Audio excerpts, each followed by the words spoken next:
Welcome back to the shop. If you've been following the channel for a while, you know the struggles I've been dealing with my Can-Am Renegade 1000. It's been having overheating issues.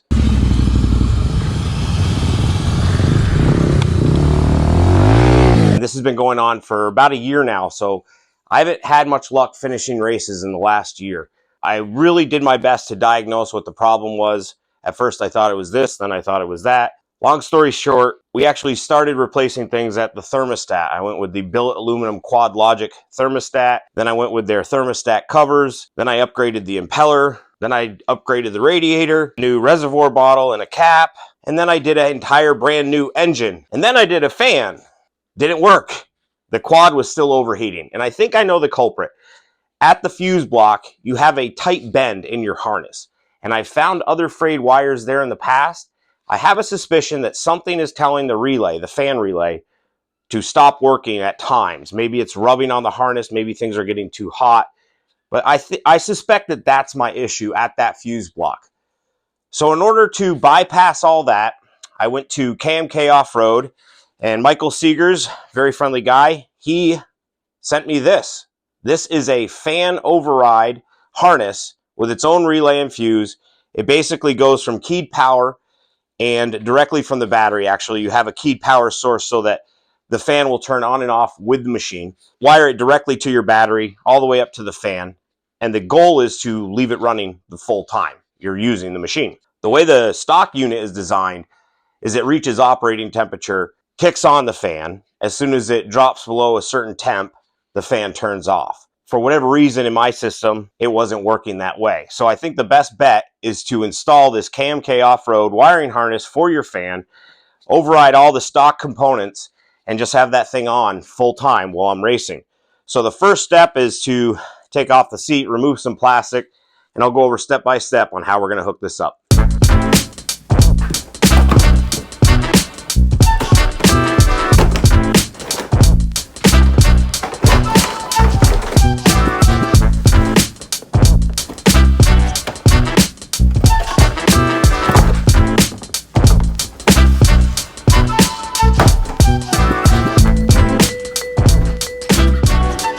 With the plastics removed, we can see the area we want to work in. We're working off of this bracket. Every Gen 2 Outlander and Renegade is going to have brackets just like this one with a fuse and a couple other power tie-ins. We're looking for this keyed power source. You just pop off that. Now before I plug anything in, I'm going to put a little bit of diode grease just in that connector. Keep it waterproof. All right, so we have a couple components to mount up here. Your relay is the bigger of the two, and a fuse is the other one. We're actually going to pop that off real quick and just make sure the fuse is in good shape. Appears to be. We're going to mount this right up like that, and then maybe have the fuse sit above it. KMK Off-Road suggests that you actually mount these components to this bracket. Because it's such a tight fit, I don't think I can get a nut and bolt in there, so I'm going to use the handy dandy zip tie. First, I'm going to plug in the power source. We just applied that grease, so this should be good to go. Snaps right on. We're going to feed a zip tie through the two fuse blocks together.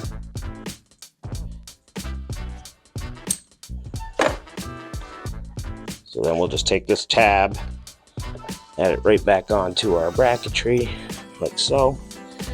And now I'm just going to feed another zip tie through that hole to mount my relay.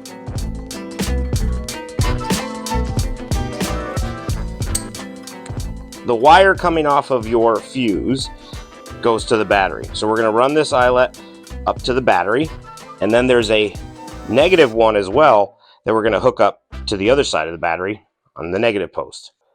All right, so the first issue I noticed is the way I have the relay mounted up, it's not going to quite reach that battery post for the negative. So there is a grounding spot here next to the bracket. I'm just going to go ahead and put that there. That's probably why they have it this length, is to mount at that location.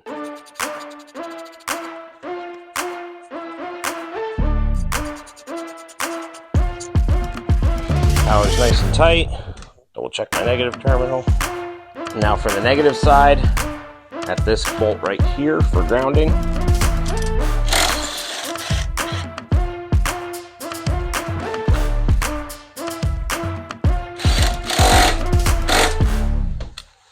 All right, that's secure. I'm going to go ahead and throw a zip tie on our power lead off the battery just to keep everything nice and tidy.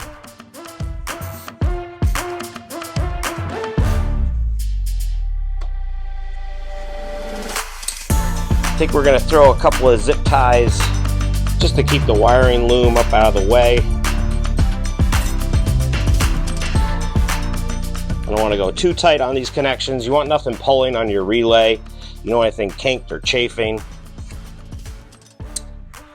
With everything mounted back here on that bracket, I know it looks a little bit of a mess, but it'll work. It's a race quad. The last step is to run that fan plug all the way up front.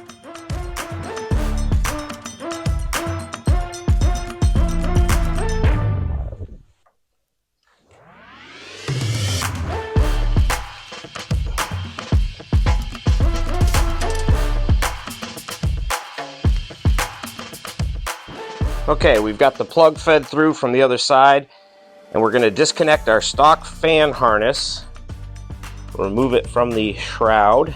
We're going to tuck that away somewhere up high and safe out of the way later. Before we tuck it away, I'm actually going to steal this clip off of it so we can put the new harness right back in the same spot. A little bit of grease in that plug. Snap together and mount it up. I'm going to take the old one, kind of pull it up through the top there and get it out of the way, tape it off so it doesn't interfere with anything.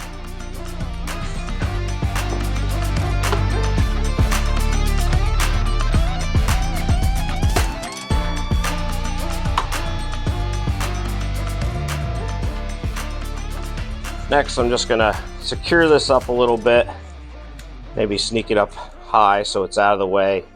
We'll throw a quick zip tie on here just to hold everything in place. Now, before I can test this new modification, I have to fill it up with some fresh coolant because the last time I raced it, it did overheat. It did puke some coolant, which means I'm also going to have to go around and tighten up all the clamps on the cooling system as well.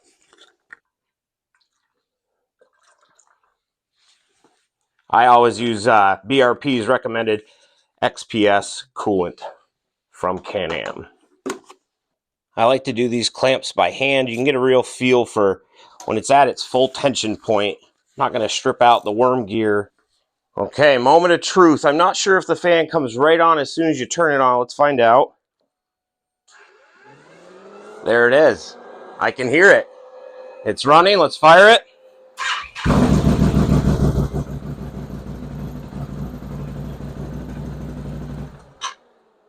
Fires right up, and as soon as I hit the kill switch, I can hear that fan go off as well. So one more test here. We're going to turn the red switch on, hit our green switch, just tap it.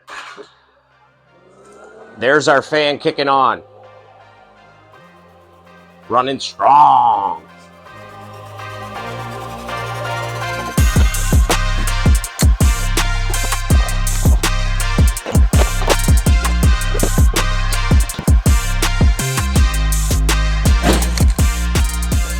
That's a wrap on the install of the KMK off-road fan harness. I want to thank Michael Seegers for that unit. I hope it helps get me to the finish. I want to talk about the quality of that harness. Everything you noticed on it, the loom, the quality of the fuse block and the relay, all the cable connections were heat shrinked and soldered. Everything about that harness was top-notch, something you expect from a factory level. So kudos to KMK Off-Road on the quality of their product and fast shipping. I had that part, I think, within 2 or 3 days after paying for it. Plus, this was also a very easy install. It only took me 5 or 10 minutes between talking to the camera and actually doing the work. It was a very quick and easy install. Like I said, everything goes right to that back bracket. You run that one cable up to the front to the fan. Bada bang, Bob's your uncle. You're ready to go. And with that note, I'm going to give you a little update on my season plans for 2025. I have left the 4x4 class in the Iowa Championship. There's a couple of us that have left the 4x4 class to go enter into age-specific classes more suited to our abilities. I myself am going to Senior B. It's way in the back, row 19. It's a competitive class. There's about 15 guys signed up already this year. Whereas the 4x4 class, less than a month to go to the start, 4x4 class only has 4 guys in it. So Niowa has some figuring out to do with us 4x4 riders within the state championship. We've got a wide range of ages and abilities, all riding 4x4s. And I think there's more of us riding in sport quad classes than there actually is in the 4x4 class. And the reason we're doing that is because Niowa isn't quite structured like GNCC or some of the other cross-country series. Niowa only has a 4x4 class and a utility class. The utility class is considered a beginner class for C-class riders. The 4x4 class has traditionally been your better riders, seasoned veterans of the sport. However, there is no age requirement. There's not even a sex requirement, and it's not categorized by an A, B, or C level. It's just the 4x4 class. Your only requirement is you must run four-wheel drive in that class. That opens you for a lot of different types of skill levels coming into one class. You could race against people half your age. You could race against females or males. There's no requirements other than the 4x4. Now, the reason I'm going to Senior B, I'm getting up there in age. At age 45, I'd like to just race against guys my own age, my own skill level, and have fun. I don't want to take it as serious as I have in the past with the 4x4 class. This season is just for me. It's going to be a lot of fun. Some of the Senior B guys have already voiced their opinion about me being in that class on Facebook. They think I have an unfair advantage riding a big 4x4. But if that was the case, I suppose everybody would just race one of these instead of 450s. But you don't see that. Majority of the people out there are on a 450 for a reason, because they have a lot of advantages too. Either way, I'm looking forward to seeing everybody back at the races. I'm looking forward to doing some battles with the Senior B guys. The ones that don't want me in that class because they think I have an unfair advantage, thank you for the motivation. I'm going to try that much harder to beat you. Thanks for watching this video, guys. Be sure to reach out to KMK Off-Road. The link to their Facebook is in this video description. Ask for Michael Seegers, and if you're curious about how this fan harness works, stay tuned. I'm going to race this quad very soon, and hopefully see that checkered flag. We'll see you at the races. Dropping buckets, yeah, like it's nothing. In the kitchen chopping onions, yeah. Tears falling down, underdog is finally overcoming. Cause I'm dropping buckets, ay, yeah, like it's nothing. Ay, earn my respect and burn a budget. Tears falling down, underdog is finally overcoming, baby. Yeah, I'm dropping buckets. Drop some cash for me, don't worry about my past for me. I'm driving with no gasoline, this life I live's a fantasy. Yeah, I do this for my dogs, all my day ones and my family. My life gon' live through them if I end up in any tragedies. I hope y'all understand this shit got bigger cause it had to be. I always knew I had it, but just not at this capacity. I recognize the gravity, closer to the summit, stacking chips and counting nuggets. I've been stunting, baby, cause I'm dropping buckets. Hey, yeah, like it's nothing. Ay, in the kitchen chopping onions. Ay, tears falling down, underdog is finally overcoming. Cause I'm dropping buckets.